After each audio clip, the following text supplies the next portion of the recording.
I'd like to welcome Mr. Matt Hayden. Matt is, of course, a SIG principal and former Assistant Secretary of Cyber Infrastructure Risk and Resilience at DHS, and Mr. Nick Andersen, who is Executive Assistant Director for Cyber at CISA. So I'd like to turn it over to you for this conversation. Gentlemen, take it away. Thank you. So it's always fun to have a Rob Joyce teaser, so we always appreciate that. So let me first welcome Nick Andersen to the conversation. I think you're in week. Well, we're still counting on fingers at joining CISA as the Executive Assistant Director over the Cyber Division. Welcome. Thank you so much for your time today.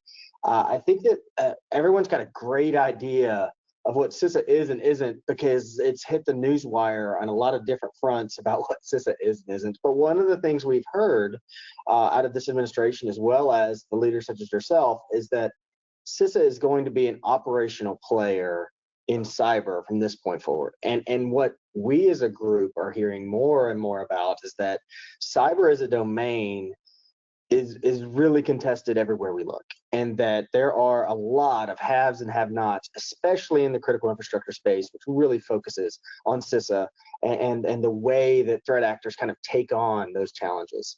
So one of the first things I'd like to do is just kind of give you the runway to kind of give an introduction for yourself, as well as just to kind of hear where your thoughts are. Is what does operational CISA, or at least the ability to steer CISA in a more operational way, mean to you? Thanks, Matt. I appreciate it. It's I think it's it's a great opportunity for me to come here to CISA. I've always had the opportunity to be a customer of CISA or to be a partner of CISA, because I kind of bounced all over, from being at the federal CIO's office at the White House, or being a state CISO, or being an industry partner. But this is the first time I've actually been able to come in the four walls of CISA and actually participate in the process. And it's been a great education so far, just sort of getting to understand all of the different projects and programs that CISA is taking on every single day. But in my mind, making CISA more operationally focused is really just focusing on the core of what it was actually intended to be when it was formed, several years ago. And for us, I think a lot of that focus is, making sure that the nation and making sure that the government is prepared for the possibility of China making good on its threats going into 2027. A sort of laser focus, top of mind. We see what they're doing persistently across the domain today. We see sort of the day-to-day tactical threats that we're dealing with. But we look at ourselves as the neighbors, as the nation's cyber defense agency, and as the coordinator for critical infrastructure security and resilience, as sort of being that that trust partner to bring people together to just keep us all collectively focused there. And I think it's been unfair to CISA in recent years that sort of every single time we had a mini crisis, or every single time we had a problem, there would suddenly be this emergence of, it's okay, give it to CISA. CISA can take a couple people and they can just solve the whole problem for the nation. That scope creep didn't allow for the real all-encompassing focus on core mission that I think CISA deserves, and I think the nation deserves to see from CISA. That's awesome to hear. I mean, a lot of the leadership of CISA has been around a catch-all almost approach up till now. So that's going to be amazing to see kind of that focus on specific kind of challenges in that arena. One of the challenges that at least makes headlines in the DC bubble, as far as in the critical infrastructure kind of working with you, is a horribly named bill called CISA 2015. I refuse to call it CISA 2015. And it now has a lucrative acronym for those of us that do public policy. WIGWAM, I think, was the most recent jumble of letters. But just, do you have a take on how this is operationally necessary for CISA to get what it needs done and to really hit some of those marks you're looking at? Yeah, it's going to be interesting the next couple of years, trying to shift mentally to WIMWIG over everything. It doesn't exactly roll off the tongue, but outside of that critique, yes, I mean, getting CISA 2015 reauthorized is such a key priority for us as an agency, and should really be a priority for all of us that are interacting with the critical infrastructure owner and operator community day to day. So I'm positive that nearly everybody is intimately familiar with it that's probably joining you today, but it's CISA 2015 has become such a foundational element of information sharing, between government and the private sector. If we're not able to provide some assurance that somebody can share information with us, whether it is a threat indicator or as a defensive measure that they're exercising within their own environment, and know that they're not going to be at risk of incurring some sort of regulatory action in the process of doing it, or some sort of liability for sharing that information, it's gonna make it a lot harder for us to all do our jobs. But looking at what's been kicked around right now, I think the Secretary has expressed some support for CISA 2015 as it existed and sort of the 10-year reauth cycle. I think we're heartened to know that it seems like it's being discussed as part of a potential CR package, so at least give us a little bit of breathing room. But we obviously would want to see a longer runway there to be able to support the operational mission of the agency and to support our partners. Yeah, and I don't want to put words in your mouth, but from the outside, we see it as a national security imperative, that you have to be able to see that attack surface and talk about it on both sides of the fence. So that's great to hear that you guys have it as such a high priority as well. When we look at CISA and we look at the role you're coming into, you have a lot looking at where CISA's operational services can be upgraded, tooled. Like AI plays a huge role in everything, because now we're helping critical infrastructure secure AI and things like that. There were a lot of problems with the way that CISA kind of took on that in the past, where they would say, oh, well, we'll just have an AI office or something to that accord. Do you have any kind of road mapping in your head that you'd like to kind of tease out here about what the future of the way CISA is going to come at, like, emerging threats to that cyber domain for the way critical infrastructure is going to work with you, as well as the .gov, because that's really a fertile testing ground for a lot of these bad actors that want to try and take a pop at things? Well, I think it's two things, right? It's how can we look at AI as an enabler and as an emerging technology that folks like our tech director's office can integrate into, providing another tool in the toolkit for our own folks here internally, and also tooling to be able to support the folks in the private sector and across the .gov that are looking at that support, but then also looking at the vulnerability research that we need to be doing, looking at us providing good recommendations and good snapshots in time to say, these are our recommendations for how you should secure this. I think in particular, some of the things that we've been talking about are like provenance of large language models, and being able to provide some reasonable degree of assurance there to people that are going, looking at sort of the decision science of how do these things enable us to get what we're getting. We want to be a part of that conversation to help drive that forward securely. So I look at it as, again, two parts. How do we employ it? How do we make it, better for defenders? How do we secure it? And how do we provide appropriate guidance to people on best practices for securing it? Because the last thing we want to do is see a marketplace that's inundated with the best of intentions, but ultimately additional insecure technology that's going to create additional risk factors later on. And what we're also hearing, you did a great job at Billington. Just want to compliment you on the work there. There is some words we are used to hearing from you around CISA. JCDC and Secure by Design seem to be something that still have some good steam behind them. Is there anything you can add to how your vision and strategy may include those two objects that we're used to hearing out of CISA? I mean, working across the vendor ecosystem with things like Secure by Design is really important. I mean, it's important enough, the Secretary very, very early in her tenure, went out to RSA and was talking about it, and was talking to the executives out there that she was meeting with, and the company she was meeting with one-on-one as well. So I think that type of work and that type of exchange within the vendor ecosystem is just going to continue. Because again, I think it's one of the most significant ways that we can sort of get left of boom with a lot of this. Is going to be that reliance on the vendor community.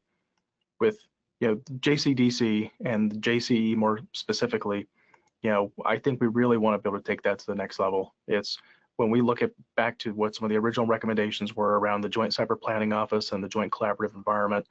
I look at where we've gotten to today as a V1. We want to get to V2 or FOC now as we start to transition that forward. I want to see it a platform that is going to be much more operationally oriented, and a program and a platform that is going to be much more aligned to sharing relevant threat details on an ongoing basis and collaboratively planning operational actions, whether that's within our government partners or our critical infrastructure owner operators. I think there's probably going to be a smaller group to start with. Certainly not the full population of people that have signed up for JCDC. I don't know that we'd be able to meet the scope and scale of that challenge on day one, but I think that's what the moment's going to call for. You know, when we look towards 2027 and towards our prep regarding 2027, for us, that's where we have to be aligned. We have to be aligned with that core critical group of how are we going to establish our key critical infrastructure resilience zones. And that's really what it's going to boil down to, is how can we jointly plan operations now to be able to prepare for the bad day later. And with the audience you've got now, what would you, if you have a critical infrastructure partner listening, what would you want them to bring to the table outside of the traditional kind of TTPs or ISAC kind of exchange model? Is there anything that you're looking for from a context queue, or like traditionally when we had engagements with the IT sector council or other sector councils, it was more along the lines of how can we understand the context of risk so that we can really prioritize services to that sector. But as years have gone by, we start to see almost a lot of cross-sector efforts. So are you seeing more in the individual sector lane or the cross-sector lane? And if so, what would you spin up our sector partners to be prepared to really, if they get that invite to a JCDC meeting, to become prepared to talk about? Yeah, so I think it's a little bit more than just sharing the risk and sharing what you're seeing in the environment. I think what we're looking for now is also a clear articulation of need. You know, I'm not sitting in the seat as, you know, a telco operator. I'm not sitting in the seat as somebody who's operating in an electric co-op right outside of a DoD base. I'm not seeing things through the same lens and perspective that they're seeing. We want a clear articulation of need and what their perception of gaps are, because in addition to looking at ourselves as, again, actively defending and working collaboratively with them to defend key critical infrastructure and to defend their land, you know, their segment of the landscape, we look at ourselves as needing to be representatives of these entities, whether that's in our engagements with the Hill, engagements with other sectors to help bring them together from a cross-sector perspective, so we can look at sort of, you know, systemically important entities and the cascading risk factor between sectors there. But we need to be able to represent that within the interagency. I want to be able to say, when I'm on a quad call with our friends up at, you know, NSA, FBI, CNMF, I want to be able to say, this is what we're hearing, this is what we're hearing as a need. Is there somebody here inside the government family that's able to help meet that challenge and deliver that back out to these sectors? That's awesome. And just a softball really quick, because you mentioned it. How is the interagency right now with any administration turnover? There's a lot of actings in different capacities, and there's this assumption that how is the government communicating with itself on the inside? Those of us that have been through it know that, you know, it happens, and it's you take on a couple different hats when you go through it. But just to give a quick cadence from your perspective, being on the job, how would you say the interagency collaboration is working right now? Yeah, I think transition, whether it's just sort of the natural transition in and out of people in government over the years, or if it's something with an administration transition, it's just sort of a normal part of life. And that's why we need to have a good deep bench of technical expertise and people that have the leadership capabilities in order to sort of fill those roles. It's been great so far as I've been sort of making the rounds and talking to the leadership at all those agencies that I just mentioned. You know, none of them have hesitated so far at all to be able to say, hey, we need to have a quick snap call to coordinate on this, or I'm going to give you a call in 10 minutes. Are you free for 5 so we can go over this item really quickly? So I think it's everybody is at the table and performing their mission. And yeah, are there some folks with acting titles? Sure. The normal part of government business in my mind. And I haven't seen any gaps so far in saying, oh, well, gosh, you know, there's not a confirmed NSA director. I guess NSA is just going to shut it all down and go home. It's no, of course not. Just like we're not doing that here at CISA. There's a deep bench of people that are performing these missions and working together today. That's awesome, and that was to be expected, but it just reinforces that all is well, at least on the government collaboration side, as we move forward. We have a bunch of our other Cipher Brief experts as well as SIG executives online, and so I'll see if they nudge me with any questions as we go. But the question I wanted to pose to you is, do you have anything that you'd want to kind of offer up, just give you the floor for a moment and give you the opportunity to say anything that you might like? A lot of what we focus on here at the SIG is a lot of collaboration between industry and CISA, the IC, DOJ, and the FBI and the like, to make sure everybody has the shared awareness of the threat landscape.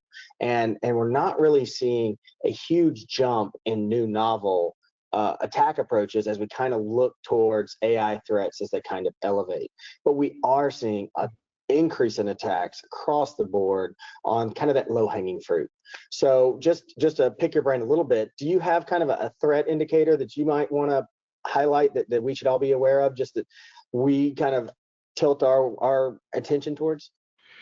Yeah, and it's not a new, sexy, or exciting one. We're going to be spending a lot of time, I think, in the next month or two, focusing on edge devices and end of life, end of service edge devices, edge device security, awareness of the attack surface, and paying particular attention to how we're maintaining that element of our infrastructure, and just making sure that people have good asset management awareness of what their infrastructure exposure is. So it's not particularly exciting, and it's not novel, and it's not something that we haven't already had conversations with people about repeatedly.